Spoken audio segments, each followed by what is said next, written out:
Hello students, my name is Avinash and welcome to my channel to Nursing Education. And today we discuss about very basic topic that is called pulse oximetry. So let's begin. So come to the objective. So our today's objective are first is introduction. We discuss about introduction of pulse oximetry, definitions of pulse oximetry, purposes of pulse oximetry, indications of pulse oximetry, components of pulse oximetry, types of pulse oximetry, and after that, at the last, we discuss interpretation of oxygen saturation. So these are our objective. Today's objective about pulse oximetry. So start करते हैं अब. Now come to the introduction. It is a non-invasive device used to measure blood oxygen level and can also display heart rate. तो basically ये होता क्या है, इसके अंदर एक नॉन इन्वेजिव डिवाइस है, मतलब इसके अंदर हमें कोई लाइफ थ्रेटनिंग या कोई लाइफ रिस्क नहीं रहता है, जिससे कि हम मेजर कर सकते हैं ब्लड ऑक्सीजन लेवल को.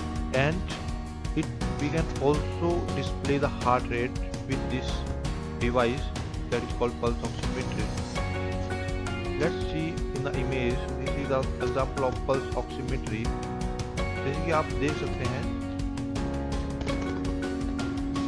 ये एक प्रोब है, ये पल्स ऑक्सीमेट्री का प्रोब है. तो ऐसे हम पल्स ऑक्सीमेट्री का प्रोब फिंगर में अटैच कर सकते हैं, as well as in the toe and in the pinna of the year.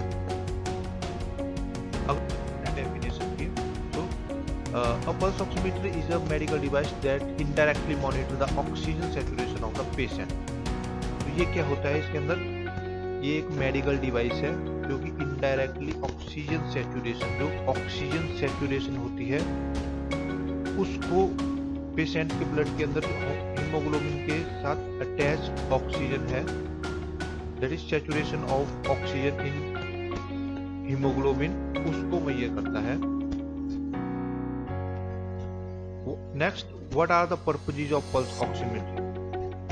तो अगर हम पल्स ऑक्सीमेट्री के पर्पसेस की बात करते हैं तो there are main two purposes of pulse oximetry. First क्या है, पहला है measure the arterial oxygen saturation of haemoglobin. तो जैसे मैंने पहले ही आपको बताया, ये आर्टेरियल ऑक्सीजन सेचुरेशन को मेजर करने में हेल्प करता है. और दूसरा है the pulse rate. It also measure the pulse rate of the patient. So these are the main two purposes of pulse oximetry. आइए अब हम बात करते हैं what are the indication of pulse oximetry. What are the main indication of pulse oximetry? What are those conditions in which pulse oximetry required? So first is the situation when hypoxia may occur. ऐसी कोई भी situation जिसके अंदर hypoxia हो सकता है patient को. Hypoxia होता है, हाइपोक्सिया क्या होता है, हाइपोक्सिया होता है in which hypoxia is condition in which decrease oxygen level at the level of tissue. Tissue के अंदर और सेल के अंदर ऑक्सीजन लेवल जब डिक्रीज हो जाती है तो उस कंडीशन को हम हाइपोक्सिया बोलते हैं. सो वो कौन कौन सी कंडीशन होती है, we discuss one by one. तो first is severe pneumonia. If the patient has severe pneumonia, severe lung infection in which lung are affected and oxygen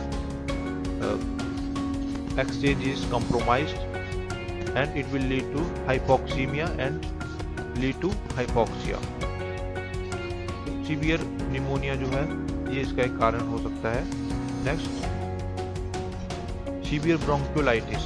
तो severe bronchiolitis के अंदर भी हमें पल्स ऑक्सीमेट्री की इंडिकेशन हो सकती है एंड रिक्वायरमेंट हो सकती है. सीवियर ब्रोंकियोलाइटिस जो कि बच्चों के अंदर देखा जाता है.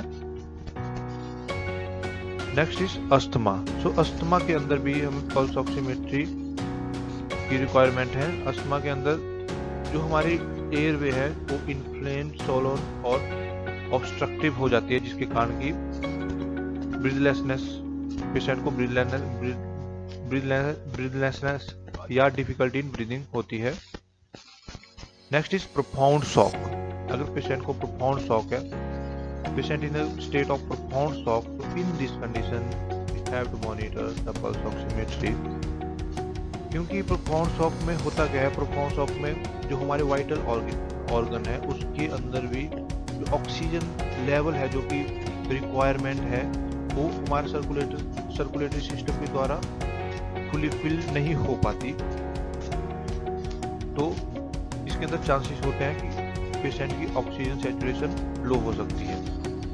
अगर हम अगले इंडिकेशन की बात करें, that is called respiratory depression. अगर patient in the respiratory depression, तो it will indicate in pulse oximetry. Next is heart failure. हम हार्ट फेलियर में भी पल्स ऑक्सीमेट्री की जरूरत पड़ेगी, और हमें मॉनिटर कौन से केस में करना है, तो पहला केस है स्लीप एपनिया। अगर कोई किसी पेशेंट को स्लीप एपनिया है तो कंडीशन में हमें पल्स ऑक्सीमेट्री और ऑक्सीजन सैचुरेशन मॉनिटरिंग की जरूरत पड़ेगी। और अगर कोई भी पेशेंट जो कि ऑक्सीजन डिपेंडेंट है, पहले से ही कोई भी कंडीशन है, जैसे पेशेंट को कोई पहले से COPD है, या patient in any condition bronchiolitis और अस्थमा दैट और इन acute respiratory distress syndrome, so in which patient is oxygen dependent and we have to monitor the oxygen saturation of the patient. So these are the indication of pulse oximetry. These are the main condition in which we have to measure the oxygen saturation of the patient. Next हम बात करते हैं what are the component of pulse oximeter. component pulse oximeter किन किन component से बना हुआ होता है। अगर हम कंपोनेंट्स की बात करते हैं तो सबसे पहले आता है पेरिफेरल प्रोब, जो कि हम एक पेरिफेरल एरिया के अंदर अप्लाई करते हैं to monitor the oxygen saturation and pulse rate, जैसे कि फिंगर हो गई, टो हो गया and pin of the ear. Next is a microprocessor unit display. ये डिस्प्ले पल्स ऑक्सीमीटर के अंदर एक डिस्प्ले होती है जो कि oxygen saturation and pulse heart rate को डिस्प्ले करती है। Next is infrared light emitter detector. तो infrared light emitter detector are the detector that detect the oxygen saturation of hemoglobin when probe is applied to the periphery area like finger, toes and pinna etc. And it also has a audible pulse tone. तो pulse oximeter में एक Audible pulse tone भी होते हैं, जिसके कारण हमें ये पता लग जाता है कि पेशेंट की पल्स ऑक्सीजन सैचुरेशन इंक्रीज्ड है और डिक्रीज्ड है और इन नॉर्मल रेंज। आगे हम बात करेंगे टाइप्स ऑफ ऑक्सीमीटर्स। ऑक्सीमीटर्स के क्या क्या टाइप्स हो सकते हैं। There are main 3 types of pulse oximeter. First is pulse oximeter as a part of anesthetic machine. So as the name suggests, is a part of an anesthetic machine. मतलब pulse oximetry already installed in an anesthetic machine and as a part of anesthetic machine. अगर हम second type की बात करते हैं तो portable desktop unit. As you see in the image, this is an example of portable desktop unit, और ये हमें देखने को मिलते हैं mostly in a hospital when we have to shift the patient from one ward to another ward. तो इन जो patient एक वार्ड से दूसरे वार्ड में हमें शिफ्ट करने की जरूरत पड़ती है, तो उसके लिए हम यूज करते हैं portable desktop unit pulse oximeter. Next अगर हम थर्ड की बात करते हैं तो फिंगर मोबाइल पल्स ऑक्सीमीटर। ये बहुत ही छोटा पल्स ऑक्सीमीटर होती है जो कि जिसके अंदर एक डिस्प्ले होती है, वो उसी के ऊपर होती है, और ये बहुत ही छोटी होती है जिसको कि हम कहीं पे भी कैरी कर सकते हैं। So these are the 3 main types of pulse oximeter.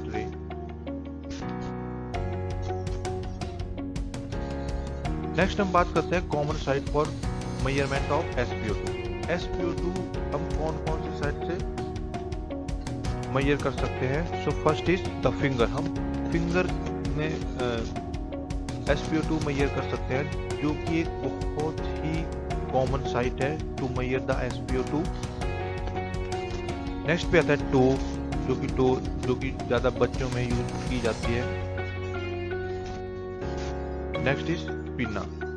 तो pinna on the top of the ear, we can apply the saturation probe on the earlobe. So these are the main sites in which we can measure the SpO2 of the patient. तो अगर हम interpretation of SpO2 की बात करते हैं, तो it is divided into 4 classes according to severity. So first is normal. If the patient oxygen saturation is more than 95%, so we interpret it as the patient oxygen saturation is normal. Next is 89 to 94%.